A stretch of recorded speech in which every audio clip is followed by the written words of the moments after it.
La demonización de las prácticas libertarias asume varias formas que has mencionado. Una de ellas es la sugerencia de que son prácticas meramente emocionales o románticas, viscerales, ¿no? Creo que la réplica en este caso es que tienen afortunadamente una dimensión emocional, pero incorporan otra dimensión racional. Alguien diría en sentido contrario que en realidad una crítica legítima del mundo libertario es que a menudo es tan racional que acaba por asumir determinada lógica del pensamiento ilustrado sin romper con la matriz de ese mismo pensamiento. Pero en cualquier caso, yo creo que uno tiene derecho a defender que cualquier movimiento emancipador tiene que exhibir una dimensión también emocional. Esta era una crítica, por cierto, que se realizó en su momento del 15M. Se decía, lo dijeron sociólogos de fama internacional como Zygmunt Bauman o Edgar Morin, el 15M es un movimiento emocional. Pues yo decía, afortunadamente es un movimiento emocional. El problema sería que solo fuese un movimiento emocional. De todas maneras, mi impresión es que esta demonización del mundo o de las prácticas libertarias, en el caso concreto español, encuentra un eco limitado porque sigue perviviendo un recuerdo razonablemente saludable en términos de la cultura popular de lo que eran nuestros abuelos y bisabuelos. Y esto no existe en otros países del planeta. Igual en Italia y en Portugal hay algún elemento más o menos similar, pero en general la imagen que popularmente suscitan nuestros abuelos y bisabuelos anarquistas y anarcosindicalistas era positiva, con lo cual hay aquí cierto elemento de freno. Agrego una última observación. Normalmente cuando hablo de estas cosas o cuando hablamos de estas cosas, estamos pensando en activistas hiperconscientes de movimientos sociales críticos. No desdeñemos la posibilidad de que ciudadanos normales, al percatarse de por dónde van las cosas, al percatarse, por ejemplo, de que no vamos a salir de la crisis, de que esto se va a prolongar en el tiempo, de que el riesgo del colapso se nos va a hacer más presente, acaben por asumir espontáneamente, vivencialmente, formas de pensar y de hacer que durante mucho tiempo eran privativos de sectores hiperconscientes de nuestra sociedad. Lo digo de otra manera, esta es una de las pocas esperanzas certeras que creo que tenemos en relación con el futuro. Es, en cierto sentido lo admito, una esperanza un poco escéptica en lo que respecta a nuestras capacidades, a nuestra capacidad de ampliar el terreno de nuestro juego, pero nada está mal si la dicha es buena, con lo cual, si acaban por llegar estas gentes en virtud del camino que sean, lo que yo al principio he sugerido que convenía retratar de la mano del adjetivo libertarios espontáneos, pues me parece que tendremos un estímulo muy saludable que probablemente nos permitirá salir del rincón relativamente pequeño, no tan pequeño como algunos creen, por cierto, en el que estamos habitando. ¿Por qué no avanzamos? Bueno, porque el sistema que padecemos no es tonto y ha conseguido, por un lado, engatusarnos durante mucho tiempo con la lógica del consumo, nos ha atado económicamente, porque disfruta de medios de comunicación que inteligentemente disuaden de asumir aventuras contestatarias y porque cuando las cosas se ponen feas no duda en hacer uso de la represión. A esto habría que agregar también, por qué no decirlo, nuestros propios problemas o errores. Claro, habría que preguntarse por qué el mundo libertario es un mundo tan fragmentado, donde el sectarismo se ha hecho presente con mucha fuerza, de tal manera que nosotros mismos, acaso incentivados desde el exterior, somos también corresponsables de este escenario de retirada. De todas maneras, mi impresión es que lo que estamos viviendo ahora mismo dibuja un panorama que no es peor que el que teníamos hace 10 años. Me parece, lo dije antes, que hemos asistido a un renacer de las prácticas libertarias, no necesariamente desarrolladas por anarquistas que se autodescriben como tales, pero en cualquier caso me parece que a cualquier anarquista consciente ese renacer de las prácticas libertarias le parece un dato no solo saludable, saludabilísimo. ¿Existen los sindicatos? Bueno, me atrevería a afirmar provocadoramente que por desgracia sí. Claro, existen sindicatos que en el mejor de los casos, subrayo en el mejor de los casos, apuntan a una gestión civilizada del capital y en el peor se entregan a la tarea de frenar cualquier tipo de contestación de los trabajadores, procurando su integración progresiva en el sistema. Pero es verdad que para buena parte de la población los sindicatos literalmente no existen. Estoy pensando en esos 5 millones de parados que hay en España, casi por definición al margen de la lógica sindical. Están al margen de la lógica del trabajo asalariado y están al margen de la lógica sindical. Con lo cual, hay elementos de quiebra también que obligan a concluir, me he referido antes de pasada a esta circunstancia, que el sindicalismo de pacto está en crisis. Lo que sucede es que, a tono con tu primera pregunta, infelizmente el sindicalismo de combate no está asumiendo la tarea de sustituir al sindicalismo de pacto. Tercero, mencionas un factor importante, importantísimo, el terror de Estado. Cuando antes he intentado responder cautelosamente a tu primera pregunta, he hablado de la represión. Claro, quienes tenéis cierta edad sabéis qué ocurrió entre nosotros con la CNT a finales de la década de 1970, al calor del conflictivo caso Scala, que parece demostrable que fue un eficientísimo mecanismo desplegado a través del terror de Estado para frenar el auge del anarcosindicalismo. Traslado la pregunta a esos espacios autónomos que he mencionado. Alguien podría preguntarse, ¿y el sistema va a permitir que esos espacios germinen y crezcan tranquilamente? De manera obvia, no. En realidad ya tenemos conocimiento de lo que hace. Permitidme que os proponga 3 ejemplos que son relativamente inocuos. Recordaréis que durante la época de Rodríguez Zapatero, mal que bien se estimuló la generación de energía solar autónoma. En los últimos años, las grandes empresas del sector eléctrico han entrado al saco porque percibían que una parte del mercado escapaba a su control. Y hemos visto cómo el Gobierno ha articulado medidas encaminadas a castigar esa generación. Propongo un segundo ejemplo, mucho más importante, pero muy olvidado, el de los espacios comunales de muchos municipios, que deberían ser un terreno singularmente interesante para el despliegue de esos espacios autónomos y que, sin embargo, están siendo objeto de nuevo de la presión de las grandes empresas encaminadas a hacer un uso comercial, mercantil, de lo que significan. Propongo un tercer y último ejemplo que es bastante inocuo, pero simbólicamente interesante, el del micromecenazgo, el crowdfunding. Cuando los bancos se percataron de que había un circuito de financiación que escapaba a sus mecanismos de control, iniciaron una presión política que, intuyo, se va a saldar con éxito, encaminada a limitar de tal manera el micromecenazgo que las cifras que se puedan manejar para financiar una actividad sean tan irrisorias que el micromecenazgo muera por sí solo. Formulas una última pregunta sobre una cuestión importante, pero que infelizmente, habida cuenta de que no progresamos demasiado en lo más próximo, nos pilla un poco lejos. Lo de la coordinación internacional del mundo libertario falta con toda evidencia. En los últimos años ha habido intentos de coordinación de movimientos sociales que en alguna de sus manifestaciones podían tener cierta dimensión libertaria, al calor fundamentalmente del mundo de la antiglobalización. Pero no quiero engañarme, no es esto lo que necesitamos. Alguien dirá, de todas maneras, que debiéramos ser nosotros, en este pequeño recinto del planeta en el que estamos, los que tirásemos de esa coordinación internacional. ¿Por qué? Bueno, pues porque, cargados de razón, nosotros nos autoflagelamos y pensamos que nuestro movimiento libertario no está a la altura de las circunstancias. Pero sigue siendo, no lo olvidéis, el más presente del planeta. Cuando yo tengo la oportunidad de acompañar a compañeros libertarios italianos, portugueses o franceses y visitan una ciudad como Madrid, que no es una ciudad particularmente dotada en este terreno, siempre se quedan maravillados de la presencia de ateneos libertarios, centros sociales ocupados, grupos de afinidad, del anarcosindicalismo. Claro, los que estamos aquí preferimos ver el vaso medio lleno que el vaso medio vacío que el vaso medio lleno. Pero en cualquier caso tendremos responsabilidades en lo que respecta al establecimiento de esas redes de coordinación, que en el mejor de los casos existen en el mundo sindical, pero creo yo que tienen cierta dimensión burocrático-testimonial más que de acción efectiva y de búsqueda de mecanismos de relación con las gentes que están trabajando desde perspectivas similares a las nuestras en otros lugares.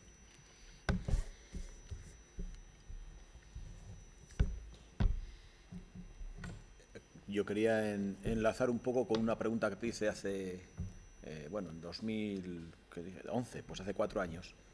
Entonces, más o menos te preguntaba por las perspectivas que veías tú con respecto a las ideas que tenía el 15M, las prácticas, no las ideas. Muchas prácticas que tiene el 15M relacionadas con la horizontalidad, con el asamblearismo, con la intervención, con hacerse el ciudadano dueño de sus propias riendas, las riendas de su propia vida, y la posible confluencia del mundo ya organizado anarquista libertario, anarquista más bien, ¿no? y el del 15M por estas prácticas confluentes. Ya más o menos dibujaste un panorama que a la vista del tiempo ha sido más o menos profético, y yo te preguntaba cómo veías ahora a posteriori esa misma, no sé si dificultad de relación, imposibilidad, bien por incapacidad seguramente de ambos mundos o diferencias de intereses. ¿Cómo lo ves ahora a posteriori? Bueno, esa fecundación mutua no se produjo. Eso es.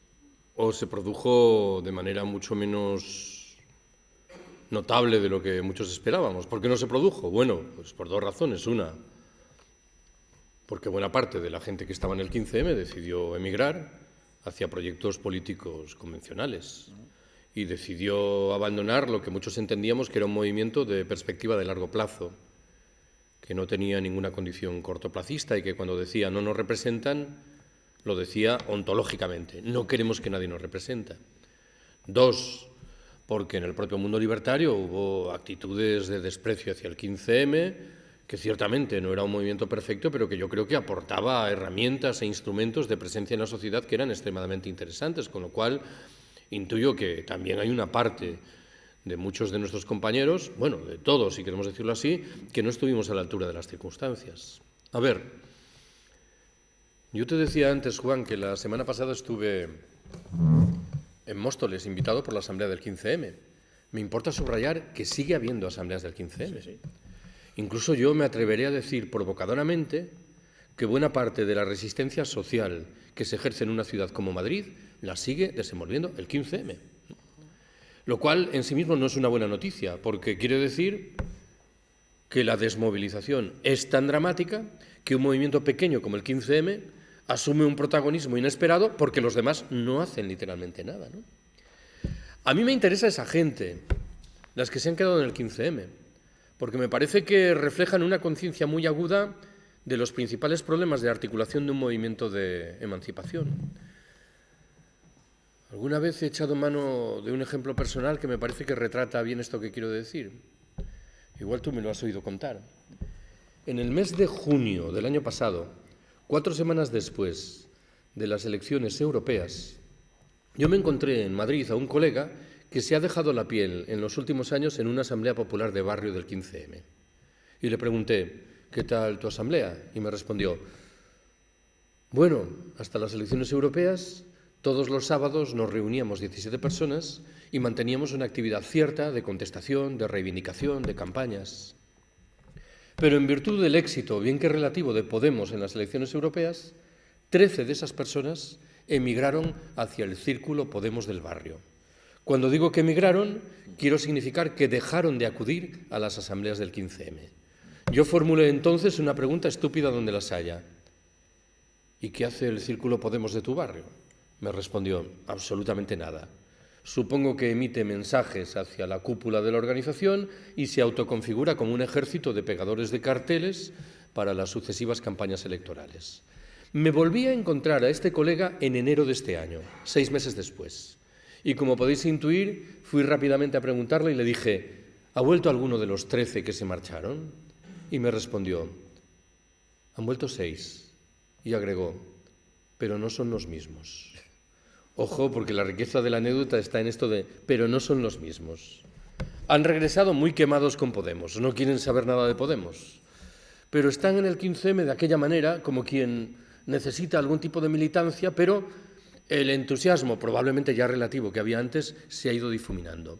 A mí me interesan los 4 que se quedaron, que son los libertarios que yo identifico con ese nombre, probablemente no están ni van a estar nunca en una organización anarquista o libertaria, y sin embargo su práctica es objetivamente libertaria. Y yo creo que tenemos que seguir haciendo un esfuerzo para establecer una interrelación con esa gente, en buena medida para aprender de ellos, ojo, porque me parece que muchas veces su mecanismo de comunicación con el resto de la población es más fluido que el nuestro.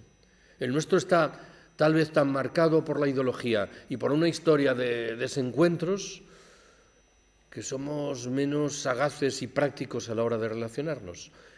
Pongo el ejemplo del 15M, pero podría proponer el ejemplo de otras muchas iniciativas. Claro que el panorama, no nos engañemos, no es particularmente entusiasta. Alguien dirá, claro, al final resulta que de una asamblea popular que en ese barrio probablemente en mayo de 2011 acogió a 400 personas, nos hemos quedado 4. Bueno, hay escenarios peores, como el de algunos de los centros sociales ocupados históricos de Madrid, que hoy parecen formar parte de la red administrativa y salarial del ayuntamiento. Y no sé si poner nombres. Claro, hay que recordar cuál es la deriva de muchos de los movimientos sociales críticos, no voy a decir aparentemente críticos, objetivamente críticos durante mucho tiempo, que parecen dispuestos a dar el salto a las instituciones de forma a menudo muy equívoca, con lo cual esos 4 de los que antes hablaba me parece que son un reducto de lucidez y de honradez que nos obliga como poco a ser considerados con ellos. Bueno, vamos a ver. Esta es una materia de discusión muy compleja en el mundo libertario. Es verdad que la mayoría de los teóricos clásicos del anarquismo rechazan las naciones y los nacionalismos porque entienden que son construcciones artificiales que obedecen al propósito de defender los intereses de las burguesías nacionales correspondientes. Pero no es menos cierto que algunos teóricos significados del anarquismo del 19, por ejemplo Bakunin, apreciaron en su momento la dimensión emancipadora que había en la propuesta de determinados nacionalismos que resistían frente a la lógica de determinados imperios. Claro, Bakunin, en el siglo XIX, lo que ve es la lógica de los nacionalismos de Estado que se despliegan a través del imperio ruso, del otomano, del austrohúngaro o del prusiano. Y eso les suscita cierta simpatía por los movimientos nacionalistas que resisten ante esas imposiciones. Bueno, yo lo primero que debo decir es que yo creo en el principio de libre determinación. Y creo en él porque me resulta muy difícil defender lo contrario. En lenguaje más llano y entre nosotros, si hay una mayoría de catalanes que se siente incómoda en el Estado español, yo no sé en virtud de qué extraño mecanismo deberíamos obligarles a seguir siendo españoles. Hace un par de años cayó en mis manos un artículo publicado en uno de los órganos de uno de los 2 sindicatos anarcosindicalistas, no sé si era de la CNT o de la CGT, poco importa, que llamativamente en su título decía: los anarquistas españoles antes de 1936 no eran independentistas. Me dejó bastante insatisfecho el título. ¿Por qué? Porque yo creo que los anarquistas por definición son independentistas, en el buen entendido de que no vinculan su proyecto de independencia con la institución Estado, que es algo diferente. Al margen de lo anterior, yo esperaba que los anarquistas españoles antes de 1936 criticasen agriamente los intereses de la burguesía nacional catalana e hiciesen lo mismo con la burguesía nacional española. No fuera a ser que solo lanzasen los dardos hacia uno de los elementos del debate y olvidasen el peso ingente del nacionalismo de Estado, que me temo que entre nosotros es la principal maquinaria, por ejemplo, de invención de tradiciones y de especulaciones interesadas. Probablemente sabes que el año pasado, al calor del referendo fallido que se desplegó en Cataluña en noviembre, el grueso del movimiento libertario catalán echó mano de una fórmula que a mí me pareció que retrataba bien la perspectiva libertaria. Fue la campaña de lo que se llamó el no sí. Me explico. Las 2 preguntas oficiales del referendo articulado por la Generalitat eran: una, ¿quiere usted que Cataluña sea un Estado? Y la 2, ¿quiere usted que Cataluña sea un Estado independiente? El mundo libertario partió de la conveniencia de modificar un poco la segunda pregunta. A la primera, ¿quiere usted que Cataluña sea un Estado? Respondíamos, no.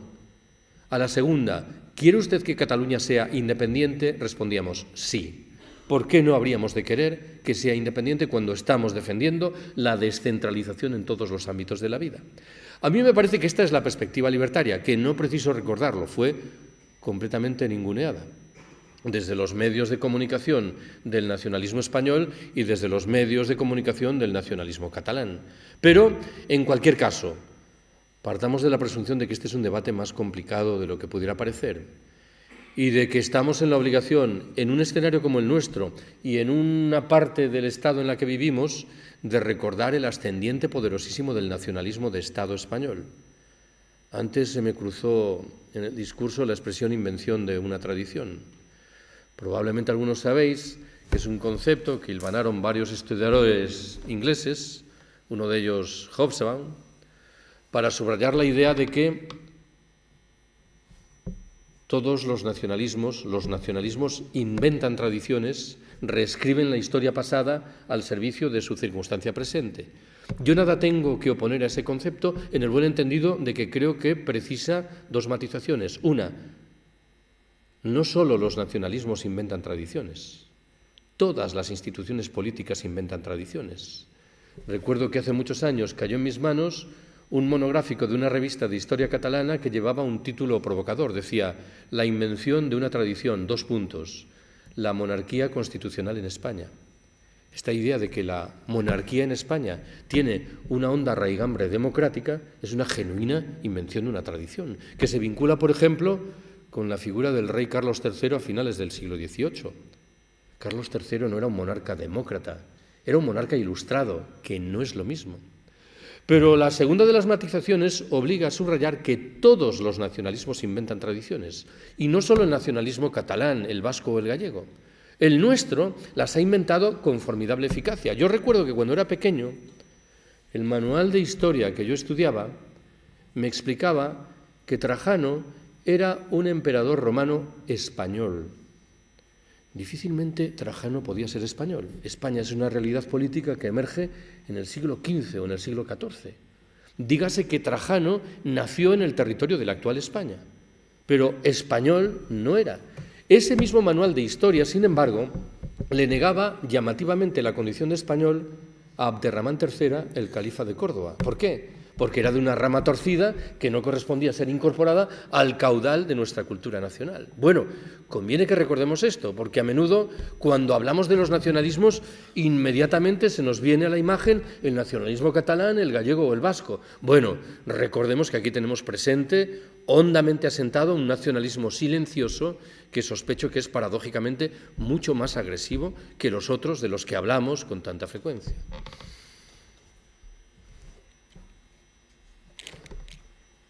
¿Nos vamos entonces? Venga. Gracias por venir y le emplazamos a Carlos para cuando la revolución esté ya en marcha. ¿Vale? Venga. Gracias a todos.